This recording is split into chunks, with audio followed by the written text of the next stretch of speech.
बिस्मिल्लाहिर्रहमानिर्रहीम। अस्सलाम वालेकुम नाज़रीन, आप देख रहे हैं डिजिटल दावा नेटवर्क और मैं हूं हम्माद हमीद। नाज़रीन, कोरोना के अय्याम के बाद अब हरमैन शरीफैन से ऐसी वीडियोस सामने आ रही हैं कि हरम का पूरा सहन वो खाली है। वहाँ पर इक्का दुक्का लोग वो आपको तवाफ़ करते या इबादत करते वो नज़र आ रहे होंगे। ये वीडियोस पूरे सोशल मीडिया पर वायरल हैं और ये तस्वीर भी वायरल हो रही हैं और ये तस्वीर हालिया दिनों की ही हैं। बाज़ इसको कोरोना के अय्याम की तस्वीर बनाकर पेश कर रहे हैं कि ये तब की तस्वीर है, मगर ये हालिया दिनों की तस्वीर है और ये जो मनाज़र हैं ये अभी के हैं। लास्ट जो जुमा हुआ है हरम में, उसमें भी सिर्फ 200-300 के करीब ही मुसलमान मौजूद थे और ज़ायरीन वहाँ पर मौजूद थे जिन्होंने नमाज जुमा अदा किया। बाकी पूरा हरम खाली था। आप देखते हैं जैसे हरम भरा होता है, वहाँ पर उम्रा ज़ायरीन और वहाँ पर इबादत के लिए जुमे के लिए लोग आए होते हैं और पूरा हरम फुल होता है।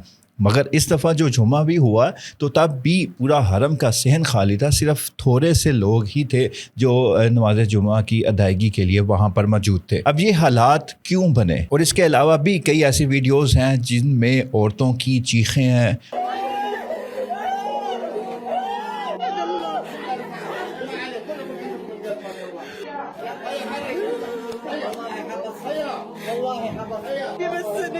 मक्का से लोगों को ज़बरदस्ती निकाला जा रहा है, लोगों को गिरफ़्तार किया जा रहा है, लाखों रियाल जुर्माने किए जा रहे हैं। मगर ये सूरत हाल सऊदी अरब की क्यों है? आखिर इसकी वजह क्या है? नाज़रीन, सबसे पहले सऊदी हुकूमत ने डेड लाइन दी थी 28 अप्रैल की। 28 अप्रैल की डेड लाइन दी थी कि जो उम्रे के वीज़े पर मक्का में आए हैं या सऊदी अरब आए हैं वो यहाँ से निकल जाएं। उसके बाद उनकी कोई एंट्री मक्का में नहीं होगी। उसके बाद जो मक्का में मौजूद होगा, जिसके बाद विज़िट वीज़ा होगा, उम्रे का वीज़ा होगा, हज का वीज़ा या हज परमिट नहीं होगा जिसके पास, उसको मक्का में रहने की इजाज़त नहीं होगी। अगर किसी का कफ़ील है मक्का में कोई काम करता है तो उसके लिए उन्होंने एक परमिट जारी किया कि जिसने मक्का में रहना जो काम करता है उसके लिए एक परमिट होगा, वो उसको बनवाएगा, फिर उसको मक्का में काम करने की इजाज़त है।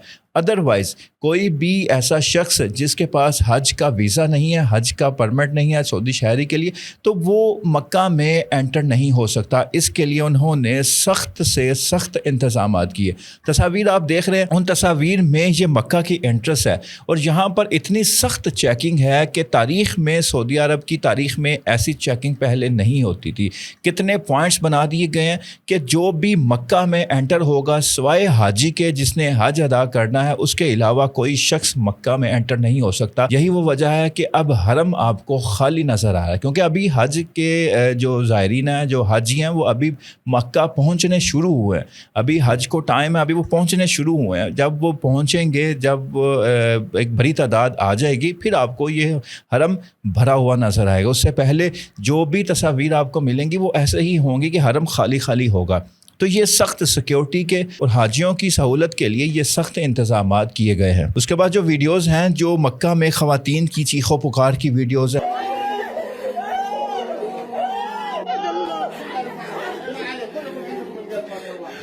होटल में गिरफ्तारियां हो रही हैं, छापे हो रहे हैं। उसके बाद पार्कों में, हत्ता के पार्कों में बैठे लोगों की चेकिंग की जा रही है, उनके फिंगरप्रिंट्स चेक किए जाते हैं कि आया कोई यहाँ पर ऐसा शख्स मौजूद तो नहीं कि जिसके पास विज़िट वीज़ा हो, जिसके पास उम्रे का वीज़ा हो, जिसके पास कोई और वीज़ा हो और वो यहाँ पर रुका हो और उसने हज अदा करना हो। क्योंकि पिछले साल हज में जो आपने देखा कि सैकड़ों हाजियों की जानें गई थी, सैकड़ों हाजी शहीद हो गए थे, तो उसके पीछे असल जो वजह थी वो यही थी कि जो लोग इसी तरह धोखे के साथ, फ्रॉड के साथ, गैर कानूनी तरीके से छुप कर वो मक्का पहुंचे थे और उन्होंने हज अदा किया था और उनके पास रहने के लिए जगह नहीं थी।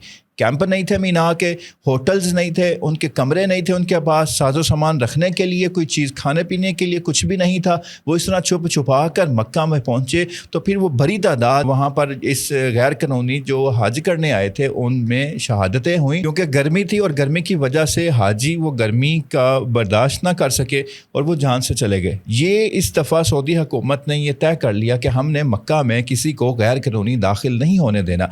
जो बदनज़मी, बदमज़गी, پچھلی دفعہ ہوئی تھی وہ اس دفعہ انہوں نے یہ طے کیا ہوا ہے کہ ہم نے اس دفعہ حج کو سیف اینڈ سیکیور رکھنا ہے، حاجیوں کے لیے آسانی ہو کہ کوئی غیر قانونی نہ ہو، جو بھی یہاں پر آئے اس کے پاس روم اویلیبل ہوں، اس کے پاس ہوٹلز موجود ہوں، اس کے پاس رہنے کے لیے جگہ ہو، مینا کے کیمپس ہوں، ہر چیز اس کو میسر ہو۔ جو غیر قانونی آئے باہر کوئی بھی نہ رہے، گرمی ہوگی، اس وجہ سے انہوں نے غیر قانونی داخلہ بالکل بند کر دیا۔ اب یہ کہ ہوٹلز میں چھاپے مارے جا رہے ہیں، لوگ پکڑے جا رہے ہیں، وہ پھر چیخو پکار کرتے ہیں، وہ کوشش کرتے ہیں ہمیں نہ گرفتار کیا جائے، مگر سعودی حکومت نے یہ فیصلہ کر لیا ہوا ہے کہ ہم کسی کو نہیں چھوڑیں گے، وہ چاہے کوئی بھی ہے۔ اور ایسا شخص جو پکڑا جاتا ہے اس کو تو جرمانہ ہے ہی ہے۔ جس ہوٹل والے نے ایسے شخص کو رکھا اور کمرہ دیا، یا کسی گھر والے نے ایسے شخص کو پناہ دی کہ وہ غیر قانونی طور پر آئے، اس کے بعد حج کا پرمٹ ویزا نہ ہو اور اس نے اس کو رکھا، تو ایسے شخص کے لیے 1,00,000 ریال جرمانے کا انہوں نے اعلان کیا سعودی حکومت نے۔ تو یہ جرمانے اور یہ گرفتاریاں اور یہ حرم کا خالی ہونا یہ صرف اسی وجہ سے ہے کہ سعودی حکومت نے سخت ایکشن لیا ہوا ہے کہ حاجیوں کے سوا کوئی بھی مکہ میں داخل نہیں ہوگا۔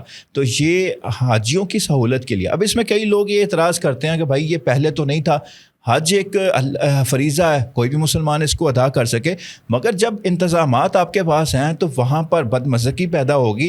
ہمارے پاس یہاں سے 10-15 ہزار کا مجمع ہو وہ نہیں سنبھالا جاتا، وہاں پر 25 سے 30 لاکھ لوگ جمع ہوتے ہیں، پھر جب وہاں پر لاکھ لوگ ایسے ایکسٹرا آ جائیں جس کا آپ کو پتہ ہی نہیں کہ ان کے بھی انتظامات کرنے ہیں، تو پھر وہاں پر جو ماحول بنے گا وہ پھر کنٹرول کہاں سے ہوگا؟ کسی سے بھی نہیں ہوتا۔ تو پھر یہ ہماری شادیوں کا حال دیکھ لیں، ہماری شادیوں پر انتظام ہم 300 کا کریں، وہاں پر بندہ 400 آ جائے تو پھر ہم سے وہاں پر کنٹرول نہیں ہوتا۔ تو انہوں نے 25 سے 30 لاکھ بندہ وہاں پر کنٹرول کرنا ہے، اس کو مینیج کرنا ہے، تو پھر اس لیے یہ سختیاں کرنی پڑتی ہیں، یہ ان کی یہ جائز ہے۔ اگر آپ اس کو کہیں کہ یہ ناجائز ہے، ایک مسلمانوں کا فریضہ جو مرضی جائے، تو پھر تو وہاں پر سارے انتظامات وہ اللہ کے حوالے ہی ہوں گے، مطلب پھر وہاں پر کنٹرول کسی کا بھی نہیں رہے گا۔ تو اس لیے سعودی حکومت کا ہمیں ساتھ دینا چاہیے، اگر وہ اس چیز پر سختی کرتے ہیں تو وہ ان کا حق ہے، ایک قانون ہے جو وہاں پر نافذ ہے، اس قانون پر عمل کرنا چاہیے۔ اللہ حافظ۔